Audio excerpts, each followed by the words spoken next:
How fasting can heal the body. Every single transformation I've ever accomplished involved fasting. And not only that, it's always helped me to go from 30% body fat to single digit. And I've used it with all of my clients, guys like Harry, who've lost 86 pounds in 10 months and built muscle at the same time, used fasting. JL lost over 100 pounds fasting. Sandra lost over 40 pounds fasting and saw her six-pack. And the same thing with Hallie.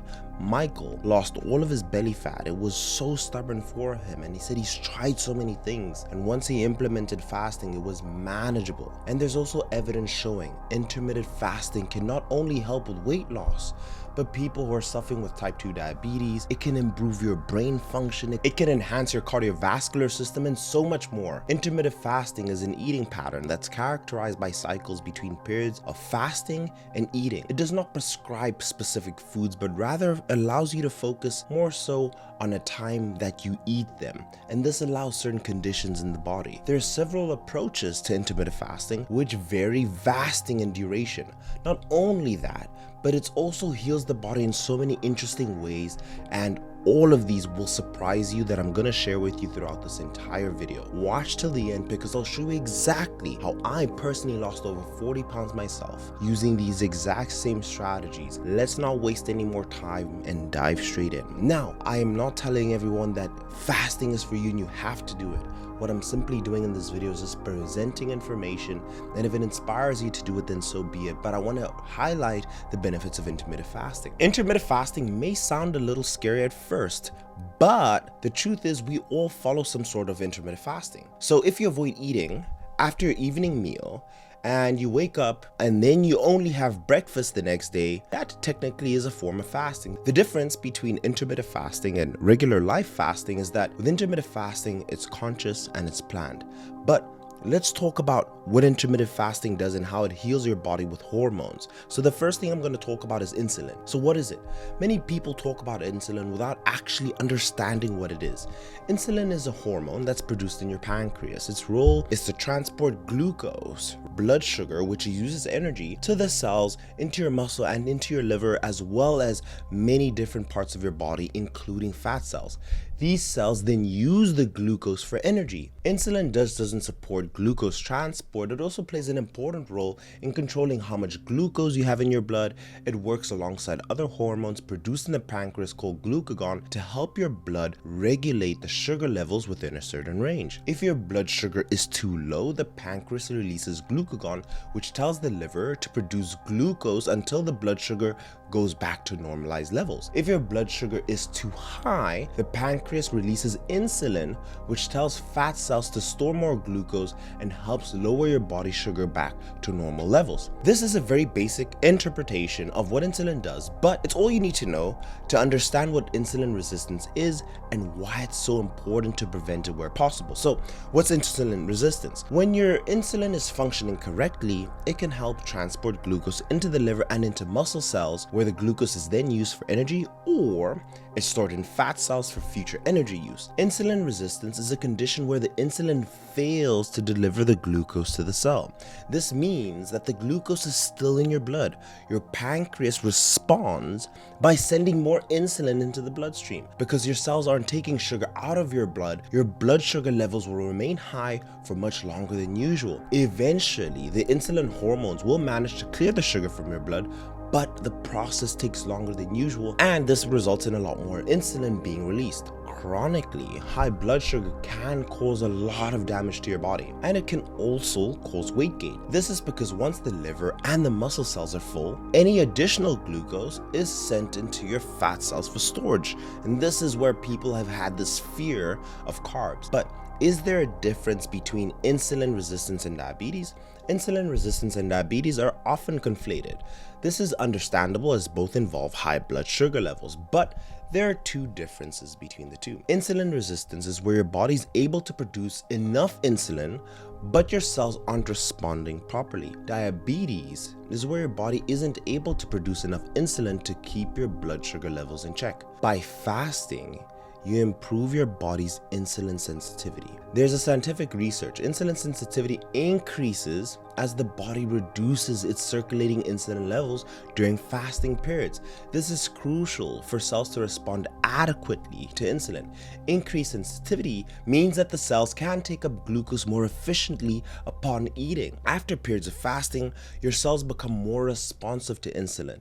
It's like oiling a sticky lock after fasting. The key turns a lot smoother, helping sugar enter the cell where it's needed instead of hanging around in the blood. Not only that, see what Dr. Lustig had to say on Andrew Huberman's podcast about what insulin resistance does in fasting. Insulin blocks leptin signaling. So the higher the insulin goes, the more your brain thinks you're starving.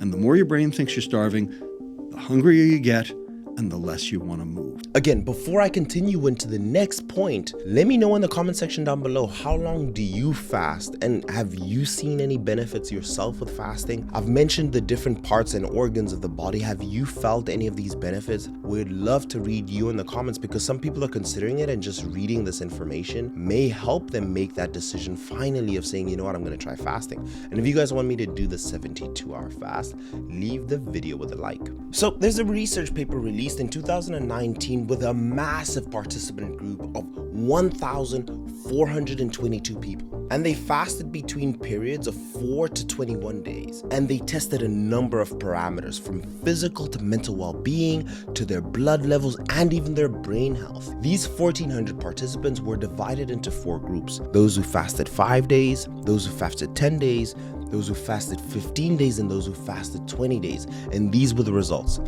I've considered doing a 72-hour fast myself. Let me know if you guys want me to document an anecdotal experiment of my own 72-hour fast. Just leave the video with a like and I'll make that happen. I think that'll be a great video so you guys can see just my own experience. I'll track everything. But back to the study, right? Their weight and their body circumference, everyone lost weight within that time, and the amount varied depending on how long they fasted. So the group that fasted for 5 days lost 3.2 kgs, which is almost 7 pounds in 5 days. And the group that fasted for 20 days lost 8.63 kgs, which is almost 18 to 19 pounds. Now, this isn't to say, yes, go fast for 3 days or more, but it just shows you that in the end, it's all about energy in versus energy out. And remember, guys, these guys were also medically supervised. So I'm not telling you to go and fast for 5 to 20 days. Please don't go and not eat 5 to 20 days because of this video. What they also saw in the participants is that diastolic and systolic blood pressure was improved, and it went back down to normal levels for the groups that fasted longer. This can be explained by the benefits seen in the brain as well as results in fasting, which we'll talk about later. But they also tested emotional and physical well-being, and improved in people who fasted longer. So that idea of man, if I fast, my life is gonna be terrible, I'm gonna hate life. For those who think that you'll be depressed not eating, on the contrary, it actually showed an improvement in emotional well-being and physical well-being. Another thing that happened, growth hormone. Fasting raises growth hormone nearly 5-fold, which consequently will decrease your body fat. It will improve your muscle cells and improve your bone density. What also happens during fasting is that your body will switch to ketones as a source of energy. And this is a research paper, right? That fasting depletes the body stores of glycogen, and it typically is over a 12 to 36 hour period. And without glucose, the body begins lipolysis, right? The breakdown of fat cells, and it converts these fatty acids into ketone bodies. These ketones then serve as an alternate energy source for the brain and for the tissue. So if you ever wondered, okay, how does the body use fat? When you decrease the amount of glucose, right, in your system, your body needs to find another source of energy. So what it does, it breaks down the fats get broken down into ketones, and your body uses that as the alternate source of energy. A 1986 study found that injecting ketones would stimulate muscle protein synthesis, which is great for growing muscle. What about the hormone ghrelin? It's often called the hunger hormone. Ghrelin rises during fasting, which can signal hunger. However, ever. When people did chronic fasting, and I feel this myself, when you start fasting, the first 2 days might be a bit tough, you're hungry, but once you get to the third day of fasting, you're not hungry anymore. And that's why I always included it in my programs, including with all my clients, because it takes away that feeling of hunger. And in my experience, the first 1 to 3 days, again, you'll fast and you'll feel hungry. And after that, you'll notice that you're not hungry at all. And this can be explained by the ketone bodies and also its function in keeping your ghrelin levels low. So as ketones increase, your ghrelin and your hunger hormones decrease. What about norepinephrine, right? The hormone that aids the body's fight or flight response, and it can increase your metabolic rate. Fasting increases norepinephrine and also enhances fat breakdown. And the way I can explain norepinephrine is like this natural energy drink that kicks in when you need a burst of energy or you need to respond to stress. When you fast, it's as though your body taps into this hidden energy reserve, ramping up your metabolism and your focus. And what's amazing about fasting, I think it's one of the reasons why I crushed it through medicine and through being a doctor, is I was so sharp in the morning. So all the heavy lifting, all the hard work I could do in the morning, I would retain so much more information as a result. This is why people feel like when they fast, they're so much more productive. It's because of this hidden energy reserve that you're tapping into. But along with that, in that study I mentioned earlier with 1,422 participants, fasting also reduced your blood triglyceride levels and it reduced your total cholesterol levels on both men and women. Obviously, those who fasted longer saw better results.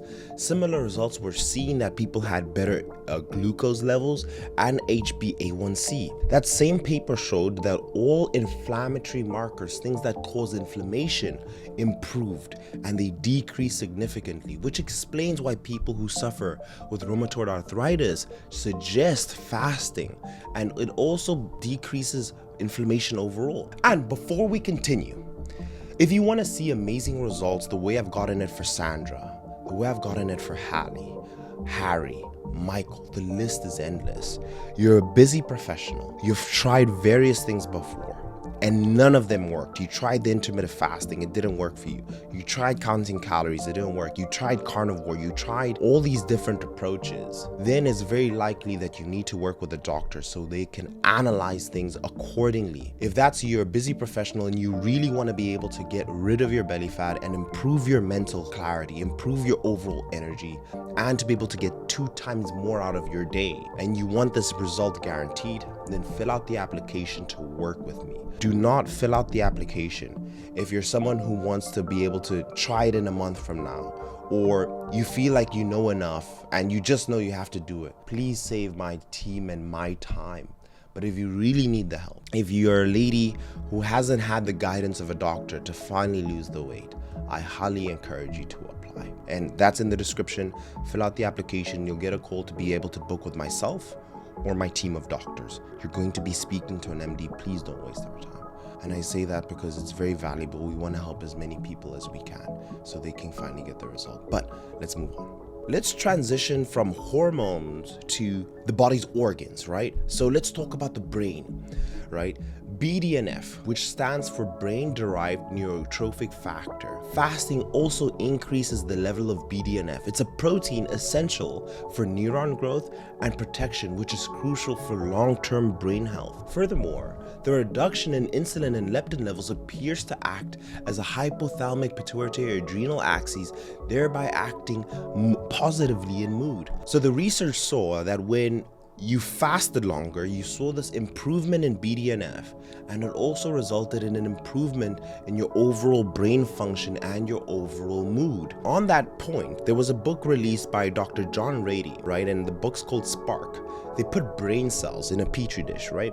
And they sprayed BDNF, and you could literally see the growth spurts of different branches of the brain tissue that was on the petri dish. There's new branches, so you get better brain development. I always fasted throughout my entire medical career, and I just felt that I was getting better and better. So people always ask, like, how were you able to balance medical school and be creating this very YouTube channel that has now over 1 million subscribers. I feel fasting played a massive role because it altered my behavior. It allowed me to intake so much more information in a limited amount of time. So I definitely felt that cognitive effect, that cognitive improvement myself.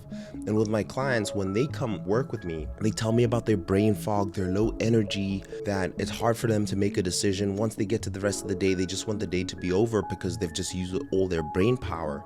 When I've switched them to fasting, they've just told me how much more productive they are throughout the day, because if you start the day right, you're very likely going to end the day right. But what about fasting and your cardiovascular health, right? So there's a research paper. So the effect of fasting and cardiovascular disease, this is a systemic review, right? Fasting is beneficial in lowering your cardiovascular risk of a population. This is achieved by improving your lipid profile, right? So the amount of cholesterol, the HDL and LDL, and it also lowers your body weight and your inflammatory markers. So you put less stress on your heart, and also the things that usually clog up your heart, right, which will lead to heart attacks, are reduced because you're fasting for longer. You're giving your organs an ability to recover, which segues me really well into what happens to your digestive system. You give your entire digestive system the ability to finally rest and recover. You're eating all the time and you're making your digestive system work just like your brain needs recovery, the same way your muscle needs to recover after you've trained them. You need to do the same for your digestive system. So number one, it improves your gut health. Fasting periods gives the gut a break from constant digestion, which may help maintain and repair your gastrointestinal tract. So those people who are suffering with IBS, colitis, any issues with your overall digestive system, fasting can help with that, right? And this is how it can heal the body. This break can reduce the symptoms of the bloating that you're usually dealing with. If you're bloated all the time, fast. If you're feeling gassy all the time, fast. Then it will decrease inflammation because you're not stressing as much by putting food down your body all the time. Number two, it enhances your digestive efficiency. When you eat less frequently, your body can allocate more energy to effectively break down and absorb nutrients during meals, potentially improving your overall digestive efficiency. So basically the microvilli, which are responsible for absorbing the nutrients from the food. If you have food going down there all the time, they can get inflamed and it will affect their ability, right, between these little tentacles to really absorb all the food. But when you give the gut a break, it decreases the inflammation and it improves its ability to really absorb these nutrients, which makes it so much more efficient, right? And it also improves your gut microbiota. And that's basically all the bacteria, the good bacteria in your gut that helps with the digestion, that helps with your mood. And some studies suggest that intermittent fasting can alter the gut microbiota in a way that promotes a more diverse and healthy bacteria environment. This diversity is beneficial for your overall gut health and its overall immune function. Also, it will help in reducing these digestive disorders you may be dealing with. By limiting the period intake, intermittent fasting can help manage these symptoms. Individuals with certain digestive disorders like IBS, irritable bowel syndrome, can be dealing with. The reduced frequency of meals can decrease the instances of irritation and inflammation in the digestive tract. 5, it can also support liver function. Intermittent fasting can help reduce liver fat and support liver function, which is crucial for the detoxification of the blood and your overall metabolism. It can also help regulating your hormones. Fasting helps regulate the levels of insulin, ghrelin, as I mentioned earlier, and the other hormones related to your appetite and your overall metabolism, which can directly benefit the digestive process by optimizing timing and hunger and food intake. So to cap this off, I'm going to show you guys and tell you guys what I found to be the best way to fast. These are the best strategies that I found fasting, and I've worked with clients who've implemented these themselves, including me, right? So as I mentioned earlier, when you're going through a dieting process, or when you are on your day-to-day, you're fasting already, right? Let's say you have your last meal at 8 p.m. You eat nothing throughout the night. At 8 a.m. in the morning, you're fasted. So you're practicing some sort of fasting. So this is my recommendation on how to start fasting. If you're a beginner, if you're finding yourself snacking at night, right, midnight, just focus on finishing having your end meal at 8 a.m. and then have breakfast, right? So we call that a 12-12 fast. And after about 2 weeks, go to a 14-10 fast.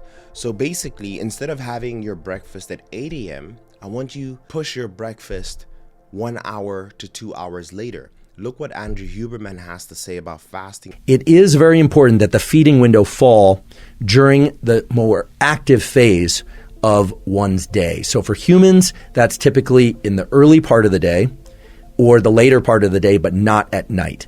Put very simply, there are a lot of data now pointing to the fact that eating during the nocturnal phase of the 24-hour cycle is very detrimental to one's health. Having your first meal 1 hour after waking up, right? What this allows as well is for your body to adapt. Sometimes what discourages people from fasting is that they go into the deep end too quickly. So go 14-10. So have your first meal at 10 a.m.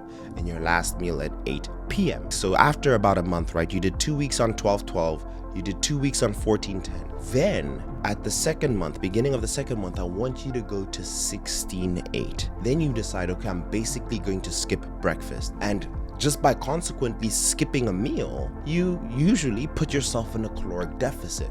This is where the speciality, the special thing, and again, I don't want to get hate here from people. Intermittent fasting is not the cure. It's not the fix. I'm giving this as a tool. It is a tool you should utilize and can utilize. If you don't, that's also fine. But when you go to 16-8, you're basically just skipping breakfast. And diet adherence is so much easier doing it this way. So then you have your first meal at midday at 12 o'clock and your last meal at 8 p.m. And usually this can get a lot of people from that 30% body fat mark to 15. Granted that you're eating well during your eating window, so it doesn't mean you can eat anything and eat terribly. It just means that you should still be sensible about the foods you're eating, right? It's calories in versus calories out at the end. After that point, right, if you want to get to the 10% to single digits, and this is what I do, I go to 18-6. I increase my fasting window, and I've gone as far as 20 hours of fasting and eating in a 4-hour window period.